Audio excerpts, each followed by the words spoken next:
혹시 하나님을 믿는다고 말하면서 정작 그분의 시간은 믿지 못하고 계신 건 아닌가요?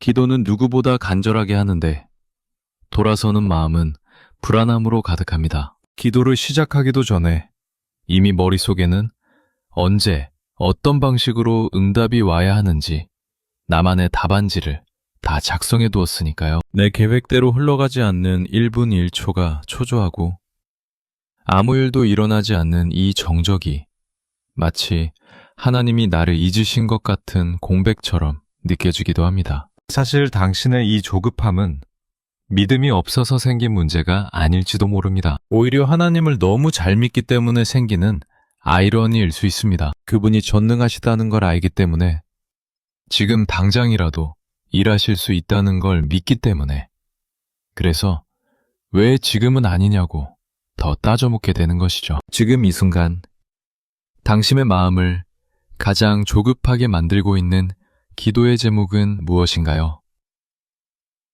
그저 마음 한구석에 무겁게 쌓아두지만 마시고 댓글로 짧게나마 남겨보세요. 누군가와 이 무거운 마음을 나누고 이름을 붙여주는 것만으로도 당신을 옥죄던 성급함은 조금씩 숨을 고르기 시작할 것입니다. 현실은 믿음과 반대로 흐르는 것만 같습니다. 믿음이 깊어질수록 평안해야 하는데 기대가 커질수록 우리의 마음은 더 성급해지고 숨은 더 가빠집니다. 그래서 오늘은 이 성급함을 억지로 고치려 하지 않으려 합니다. 잘못됐다고 결론 내리지도 않겠습니다. 다만 이 마음이 어디에서 시작되었는지, 왜 당신의 영혼을 이렇게 허덕이게 만드는지 그 본질을 조금 천천히 들여다보려 합니다. 지금 당신에게 필요한 건 당장 떨어지는 응답이라는 결론보다 그 응답을 기다리는 동안 이 떨리는 마음을 안전하게 내려놓을 수 있는 잠깐의 멈춤일지도 모르니까요. 하나님의 시간표와 나의 시계가 어긋나 고통스러운 당신. 오늘 이 이야기가 당신의 가쁜 숨을 잠시 고르게 해주는 쉼표가 되길 바랍니다.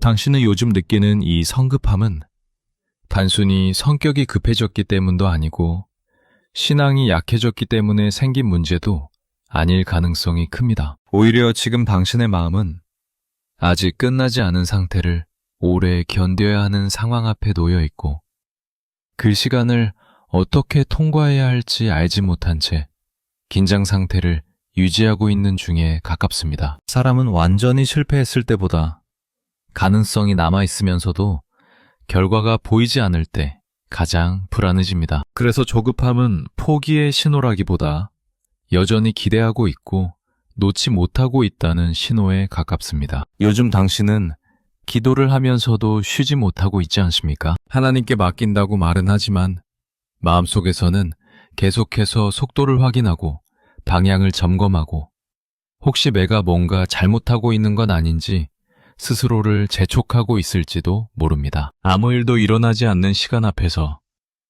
이 시간이 과연 의미 있는 시간인지 아니면 그냥 흘려보내고 있는 공백인지 구분하지 못한 채 마음이 먼저 지쳐가고 있는 상태일 수 있습니다. 겉으로 보기에 바쁘지 않아 보여도 당신의 내면은 계속해서 긴장된 채 쉬지 못하고 있습니다. 이 조급함이 더 힘든 이유는 당신이 하나님을 믿는 사람이기 때문입니다. 하나님이 일하신다는 걸 알고 있고 이 시간이 무의미하지 않다는 것도 머리로는 알고 있지만 그럼에도 불구하고 아무 변화가 보이지 않는 시간이 길어질수록 마음은 점점 흔들리게 됩니다. 그래서 당신은 어느 순간부터 하나님의 방식이 아니라 자신의 속도를 기준으로 상황을 판단하고 있지는 않은지 돌아볼 필요가 있습니다. 결과를 통제할 수 없을 때 사람은 속도라도 통제하려는 마음에 붙잡히기 쉽고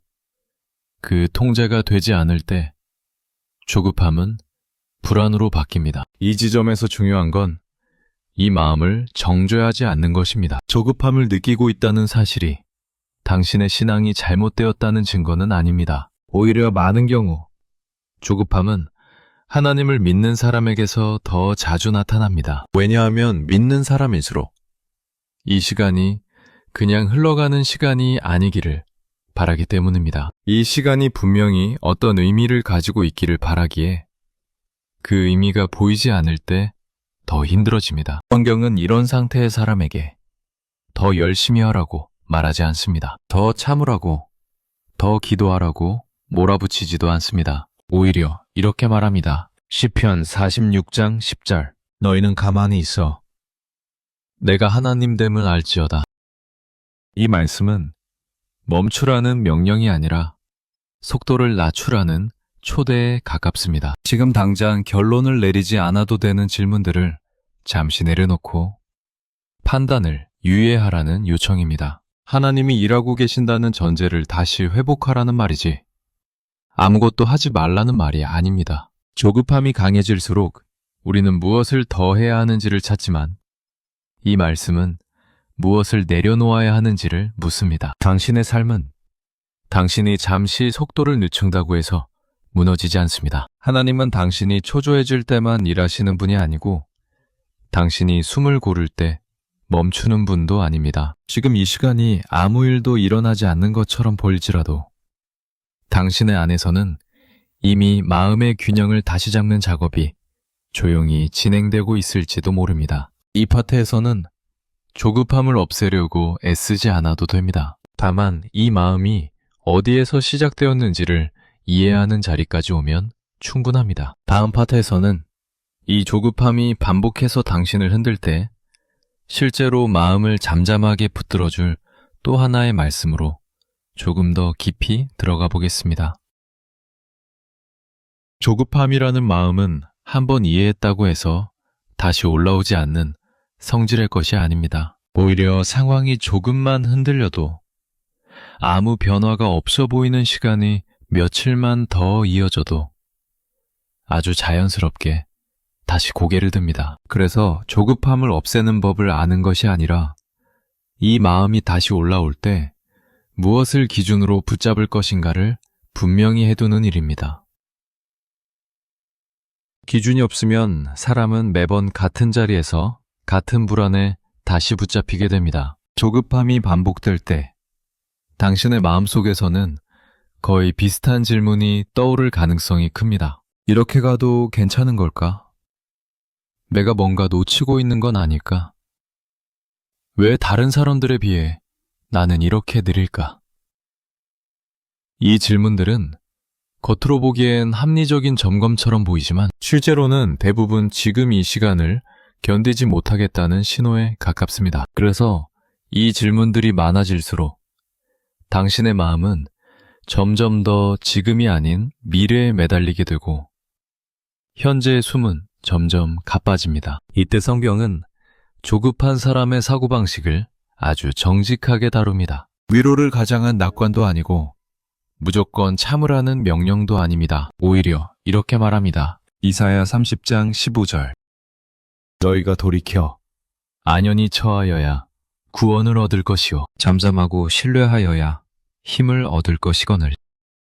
이 말씀에서 중요한 단어는 구원이나 힘보다도 그 앞에 놓인 상태입니다. 돌이켜 안연히 처하는 것, 잠잠하는 것, 신뢰하는 것. 다시 말해 무언가를 더 빨리 이루는 것이 아니라 마음의 자세가 먼저 회복될 때 힘이 따라온다는 구조입니다. 우리는 보통 반대로 생각합니다. 상황이 나아지면 마음이 편해질 거라고 믿지만 성경은 마음이 먼저 잠잠해질 때 상황을 견딜 힘이 생긴다고 말합니다. 당신이 조급해질수록 당신은 자꾸 힘을 끌어올리려 합니다. 더 집중하려 하고, 더 명확한 답을 찾으려 하고, 더 빠른 결정을 내려야 할 것처럼 느낍니다. 하지만 이 말씀은 그 방향 자체를 다시 점검하라고 요청합니다. 지금 당신에게 필요한 건 더 많은 판단이 아니라 판단을 잠시 멈출 수 있는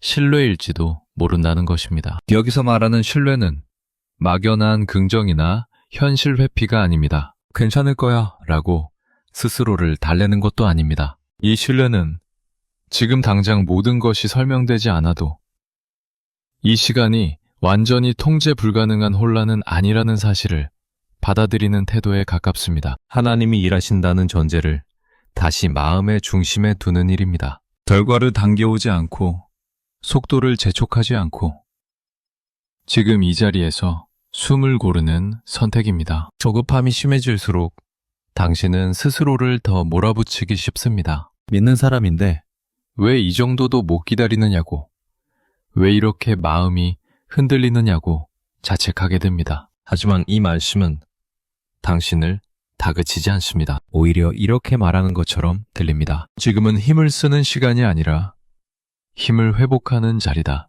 당신이 잠잠해진다고 해서 하나님이 일하시는 속도가 늦어지지 않습니다. 당신이 판단을 멈춘다고 해서 인생이 멈추는 것도 아닙니다. 오히려 그 반대일 수 있습니다. 조급함이 잠잠해질 때 당신은 비로소 지금 이 시간을 있는 그대로 살아낼 힘을 얻게 됩니다. 그 힘은 결과를 앞당기는 힘이 아니라 결과가 오기 전까지 자신을 지키는 힘입니다. 이 파트에서 당신이 꼭 붙잡았으면 하는 건 이것 하나입니다. 조급함이 다시 올라올 때 그 마음을 억누르려고 애쓰지 않아도 된다는 것. 대신 그 마음이 올라오는 순간마다 이 기준을 다시 꺼내놓으면 충분하다는 것. 지금 나는 더 빨라지려는 게 아니라 다시 실내로 돌아가야 할 시점이구나. 오늘 이 글을 읽고 나서 조급함이 완전히 사라지지 않아도 괜찮습니다. 아마 사라지지 않을 가능성이 더 큽니다. 다만 다음번에 이 마음이 올라올 때